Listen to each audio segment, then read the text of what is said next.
Bonjour et bienvenue dans ce 5 minutes dans l'actu du 2 février.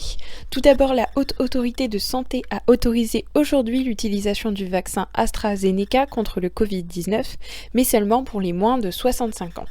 Les données pour les plus de 65 ans ne seraient pas suffisantes pour l'administrer à cette tranche d'âge. Un autre vaccin, Sputnik V, développé en Russie, pourrait également être autorisé en Europe. Il serait efficace à 91% selon la revue médicale The Lancet. La chancelière allemande s'est dite prête à soutenir la Russie dans cette autorisation et la Hongrie l'a déjà approuvé le 22 janvier. Et en Russie, justement, l'opposant à Vladimir Poutine, Alexeï Navalny, arrêté le 17 janvier dès son retour en Russie, a été condamné aujourd'hui à 3 ans et demi de prison. Après son empoisonnement et sa convalescence, il a été arrêté pour violation des conditions du contrôle judiciaire qui accompagnait une autre peine pour détournement de fonds dans la filiale russe du groupe Yves Rocher. La Cour européenne avait d'ailleurs déjà contesté ce verdict. Durant sa convalescence en Allemagne, il n'avait pas pointé devant les autorités russes. Le juge a donc décidé que l'opposant devra purger 3 ans et demi de prison pour cette peine de 2014, moins les mois déjà passés en assignation à résidence. Il risque donc de passer 2 ans et 8 mois en prison, selon son avocate, qui avait déjà annoncé une procédure d'appel.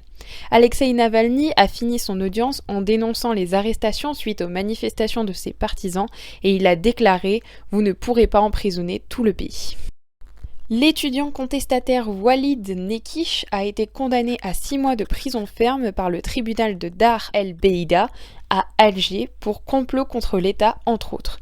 Il est également suspecté d'appartenir au mouvement pour l'autonomie de la Kabylie, une organisation séparatiste jugée illégale en Algérie.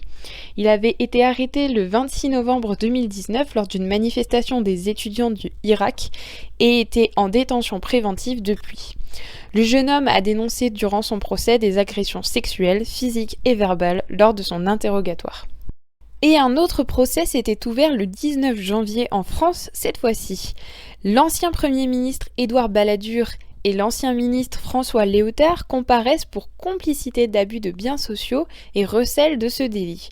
Aujourd'hui, 1 an de prison avec sursis a été requis contre l'ancien Premier ministre et 2 ans avec sursis contre François Léotard. Il risque également de lourdes amendes.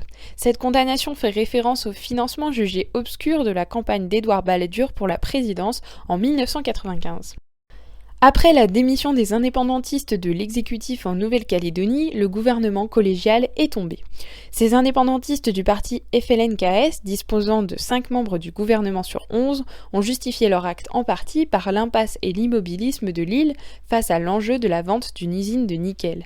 Cette usine, vendue à un consortium calédonien et international, a dû être abandonnée après des manifestations jugeant que cette vente ne profitait pas aux populations locales. La démission de ces membres du gouvernement fait chuter l'exécutif et amènera à l'élection d'un nouveau gouvernement dans un délai de 15 jours. Et l'entraîneur de l'OM, André Villas-Boas, a été mis à pied aujourd'hui par son club. Après qu'il a déclaré vouloir démissionner, la direction a annoncé une mise à pied à titre conservatoire de son entraîneur. Cela veut dire que la décision n'est pas encore définitive. L'entraîneur assure que sa décision à lui n'a rien à voir avec les événements de ce week-end, mais qu'il est en désaccord avec la politique sportive du club. Vétéran de la Seconde Guerre mondiale et héros de la pandémie, le capitaine Tom Moore, fait depuis chevalier, est malheureusement décédé aujourd'hui des suites du Covid-19 à l'âge de 101 ans. Lors de son 100e anniversaire, il s'était fixé comme objectif de récolter 1000 livres pour les services de santé débordés par la pandémie, en parcourant sans longueur dans son jardin, penché sur son déambulateur. Son initiative avait finalement attiré 33 millions de livres, le plus gros montant jamais récolté par une seule personne lors d'une marche caritative. Et comme d'habitude, on fait un tour des dernières infos que je viens d'avoir. Tout d'abord, le président Emmanuel Macron a annoncé ce soir sur TF1 que tous les adultes qui le souhaitent pourront être vaccinés avant la fin de l'été. Et un prototype de fusée SpaceX s'est écrasé à l'atterrissage lors d'un vol d'essai au Texas.